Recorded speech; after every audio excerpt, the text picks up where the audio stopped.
Bismillahirrahmanirrahim. Assalamualaikum warahmatullahi wabarakatuh. Waalaikumsalam. Alhamdulillah pada malam ini saya diberi kesempatan untuk melaksanakan wawancara mengenai Ya, topik mengenai guru favorit. Sebelum dimulai, ada baiknya saya memperkenalkan narasumber saya pada malam hari ini. Beliau adalah Ibu Mistriza Elvi. Beliau adalah guru pengampu mata pelajaran fisika, Ibu ya, dari iya, Fakultas Jambi. Selamat malam, Bu. iya, selamat malam. Ya, alhamdulillah. Sehat, Bu?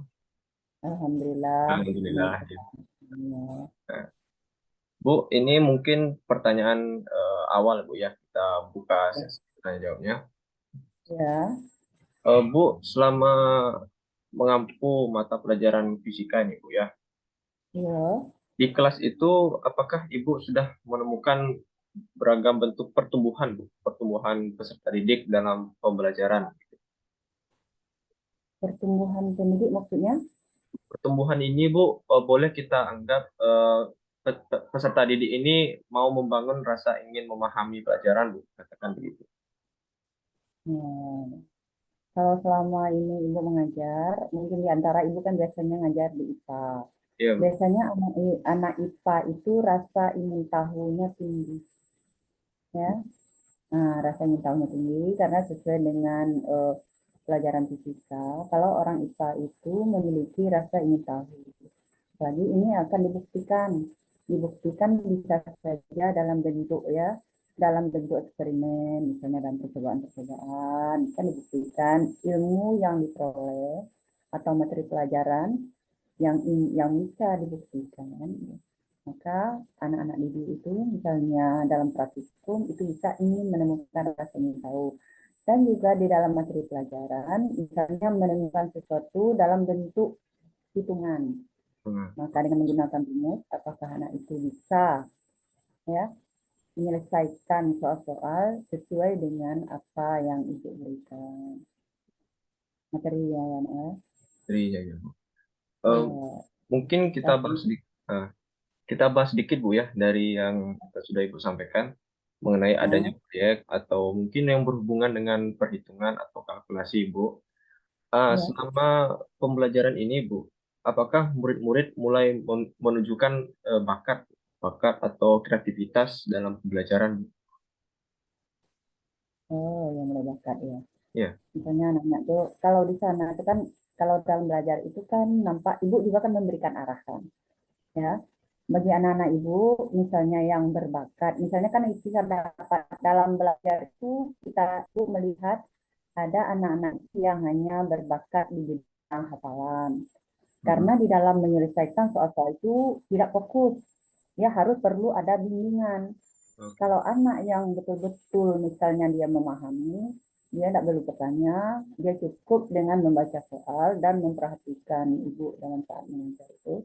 Nah, maka timbul ada keinginan untuk menyelesaikan apa yang ibu berikan. Ya, rasa ingin tahunya lebih tinggi. Tetapi kalau misalnya anak-anak yang kurang kurang apa terasa ingin tahu atau berbakatnya di bidang hitungan itu akan terlihat mereka itu agak lama memahami persoalan-persoalan dalam pelajaran itu, agak lama menyerapnya ya, kurang memahami ya gitu, lambat memahaminya, memerlukan proses dulu baru atau penjelasan ya.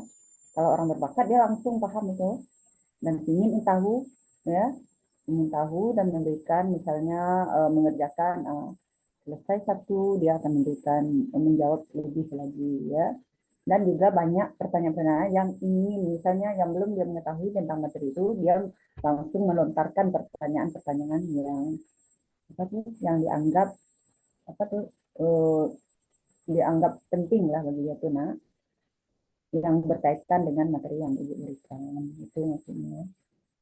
Berarti gini, Bu ya, bisa kita asumsikan, Bu. Berarti kan Ibu memberikan Ya, tempat lah, Bu ya, tempat bagi mereka untuk mengembangkan bakatnya, Ibu ya.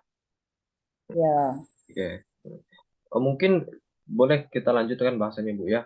Berarti kan ini berhubungan lagi dengan atensi, Bu ya, atensi atau perhatian peserta didik kepada materi yang Ibu sampaikan di kelas Bu ya. Eh, adakah masalah Bu dalam pembelajaran ini yang mengenai mungkin peserta didik mengalami eh, masalah dalam ingatannya, mungkin lupa akan rumus atau lupa akan cara penyelesaian soalnya begitu Bu? Oh, tentang pelajaran Ibu. Iya Bu. Itu sering bertemu. Kalau dalam pelajaran fisika itu sering bertemu. Karena memang pelajaran fisika itu dari kelas 1 sampai kelas 3 itu kan ada kaitannya. Ya, kaitannya itu karena terlalu banyak rumus, bukan berarti anak itu enggak bisa, tetapi lupa. Maka dalam mengajar itu ibu mengingatkan kembali, oh ini ada kaitannya dengan pelajaran yang akan kita hadapi, ya. Seperti lupa. Dengan cara supaya anak itu lupa gimana? Maka anak itu diingatkan kembali atau disuruh baca-baca lagi soal atau membahas soal-soal dari awalnya juga diingatkan, apalagi karena nanti kelas 3 kan semuanya pelajaran itu kan ada keterkaitan kelas 1, kelas 2, kelas 3. Sama IPA itu ada kesinambungannya. Hmm, ya, itu Berbicara sedikit Bu ya. kalau ya, Eh, eh, kalau kita pahami kembali Bu, ini kan mengenai mata pelajaran fisika Bu ya. Dan ya, pasti berhubungan dengan kalkulasi perhitungan dan banyak rumus Bu. Kebetulan. ya.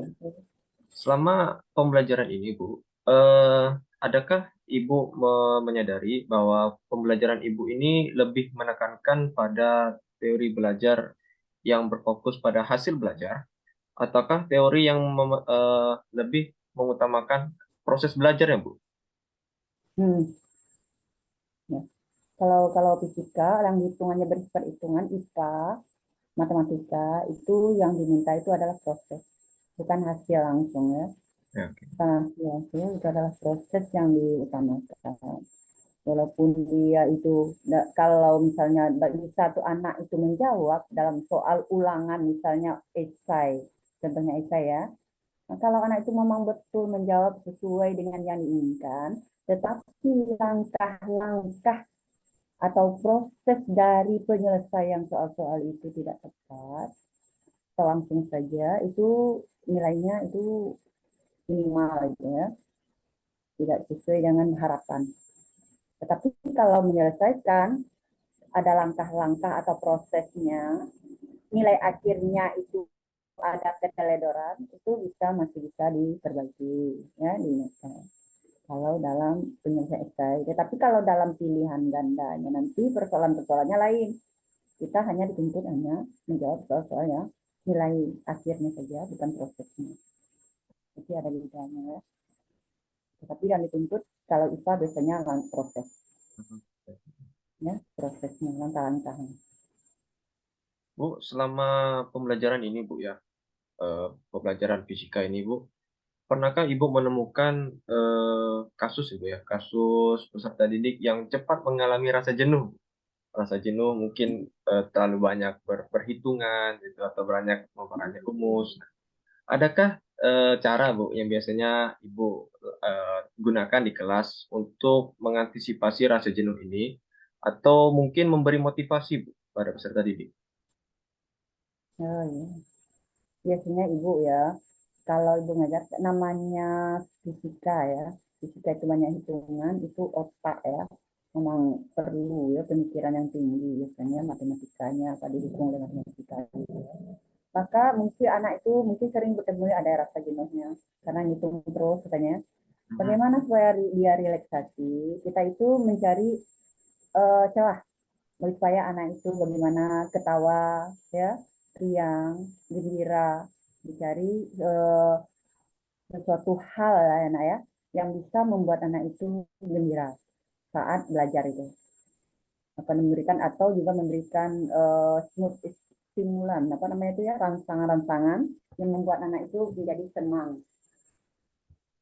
Atau dengan menyuruh misalnya anak itu bercerita tentang pengalaman atau bercerita tentang teori materi pelajaran itu, latar belakang bisa juga. Bisa kejadian-kejadian prosesnya terjadinya bisa juga. atau gimana supaya anak buat tenang, bikin cerita lucu tetapi ada kaitannya dengan materi yang ibu berikan. Supaya anak itu tidak jenuh.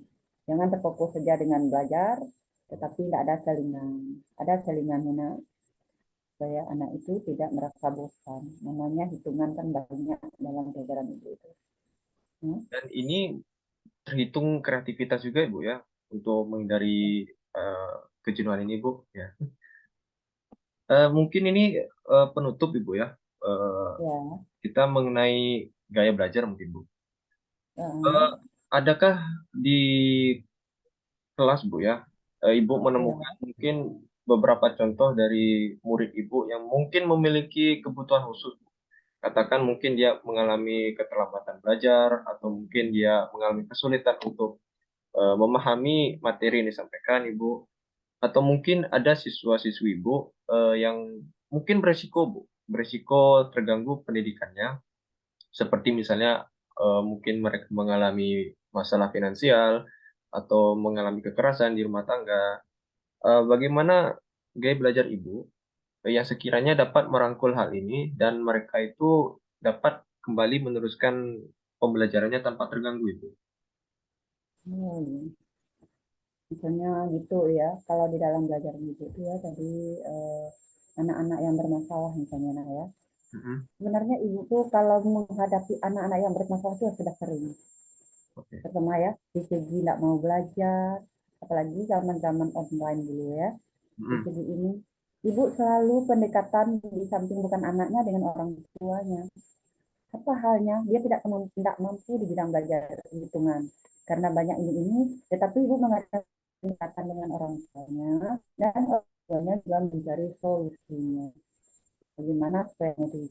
Dan juga kalau ada masalah dalam belajar karena kesulitan dalam belajar ketika ibu, misalnya ibu memberikan tugas, tetapi anak itu menimbulkan masalah.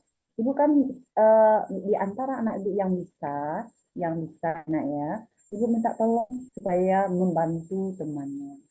Dan kalau jika ada tugas tidak bisa terselesaikan hari itu saja, nak, maka ibu boleh misalnya ditunda, misalnya diberi waktu, tenggang waktu untuk anak tersebut. Ya, kalau ada masalah, nanti bisa dibicarakan. Kalau anak itu malu juga bertanya sama ibu pada saat ibu mengajar, kan anak itu ada yang pendiam, ada yang pemalu, ada yang ini. Bisa ibu kesempatan misalnya menanyakan di luar jam pelajaran. Dan kalau masalah ekonomi, ibu mungkin juga nah kalau dalam ibu lihat kalau masalah ekonominya susahnya itu ya ibu juga kurang gitu ya nah, kurang memperhatikan tentang ekonomi anak itu karena ibu menganggap semuanya biasanya anak itu nampak di ibu kalau ibu yang ngajar ya nak rasanya anak-anak mampu kali ya nak nampak semuanya juga ibu enggak detail gitu nah karena ibu tuh kalau wali kelas mungkin ada di antara kalau ibu wali kelas ada anak ibu maka kalau bagi anak yang tidak mampu yang ibu temui ibu cari solusinya ibu hubungi orang-orang yang misalnya Pak bendahara-bendahara di Man Model itu ya panitia apa tuh bendahara atau ibunya nah ibu komunikasikan dengan orang tuh tentang masalah ini masalah dana itu karena tidak ada kalau masalah kecil-kecilan kan ibu bisa bantu. Tetapi kalaulah masalah besar, biayanya banyak, itu ibu minta tolong kepada sekolah, pihak sekolah, ibu temu pihak sekolah yang berwenang. Itu Bu, kalau dari segi mungkin ekonomi ya. ya, mungkin itu saja Bu pertanyaannya untuk Ya, kesempatan kita hari ini. Terima kasih ya, Bu Mrs. Elvi telah meluangkan waktunya pada malam hari ini sebagai narasumber mengenai guru favorit. ya. Nah, terima kasih banyak Bu. Dan Ya, Bu juga, ya, Bu terima kasih juga karena mungkin tidak sesuai dengan harapan kalau nanti minta maaf ya. Bapak Bu. Terima kasih Ya, Bu. Assalamualaikum warahmatullahi wabarakatuh. Waalaikumsalam.